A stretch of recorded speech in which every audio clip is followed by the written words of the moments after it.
Water మీద కర్బూజ పండు తింటే చాలా మంచిది. ఎందుకంటే ఎండకి చాలామంది ఆకలి తట్టుకోలేక తక్కువ రేట్లో కర్బూజ పండు బాగా దొరుకుతుంది. 10 రూపాయల్లో దొరుకుతాయి ముక్కలు. తింటే చాలా మంచిది. ఎందుకంటే బాడీలో ఇమ్యూనిటీ శక్తి తగ్గుతుంది. కొద్దిగా దాహం కూడా ఏదో వాటర్ మిలన్‌లో వాటర్ ఎక్కువ ఉంటది.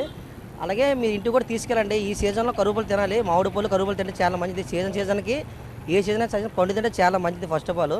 ఈ ఎండలో కూడా నాకు నచ్చింది ఏంటంటే ఈ ముక్కలు కట్ చేసి అద్దంలో పెట్టారు చాలా మంచిది. ఎందుకంటే ధూళి పడకుండా ఉంది.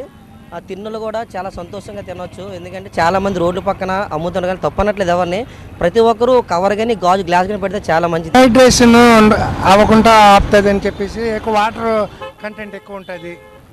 వాటర్ మిలన్లో వాటర్ కంటెంట్ ఎక్కువ ఉంటాయి కదమ్మా. వాటర్ మన బాడీని వెళ్ళిపోతే డిహైడ్రేషన్ ప్రాబ్లం అవుతుంది. దాన్ని నుండి తప్పించుకోవడానికి ఎండలు చాలా తీక్షణంగా ఉన్నాయండి. ఇలాంటప్పుడు లెమన్ జ్యూస్ కానీ అలాగే వాటర్ మిలన్ కానీ తీసుకుంటే మంచి ఉపశమనం అవుతుందని నా అభిప్రాయం. మేము కూడా ఇంట్లో అదే రోజు ఉపయోగిస్తున్నాం. కొంచెం ఎక్కువగా ఉన్నాయి. లెమన్ అయితే మరి ఎక్కువగా రేట్ ఉంది. ఇప్పుడేంటి ఇవో చిన్న ప్యాకెట్ అనమాట 20 రూపాయలు అంటున్నారు. అవి అంత క్వాలిటేటివ్గా లేవు. కొంచెం క్వాలిటేటివ్ అయితే 20 రూపాయలకి 3, 4 ఇస్తున్నారు. అది కొంచెం తగ్గిస్తే బాగుంటుందని నా అభిప్రాయం. వాటర్ మిలన్ కూడా అంత ఇంతకుముందు 15 రూపాయలు కేజీ ఇచ్చేవాళ్ళండి. ఇప్పుడు కొంచెం ఎక్కువగా ఇస్తున్నారు, 25 రూపాయలు అంటున్నారు. అది కూడా తగ్గిస్తే బాగుంటుందని నా అభిప్రాయం.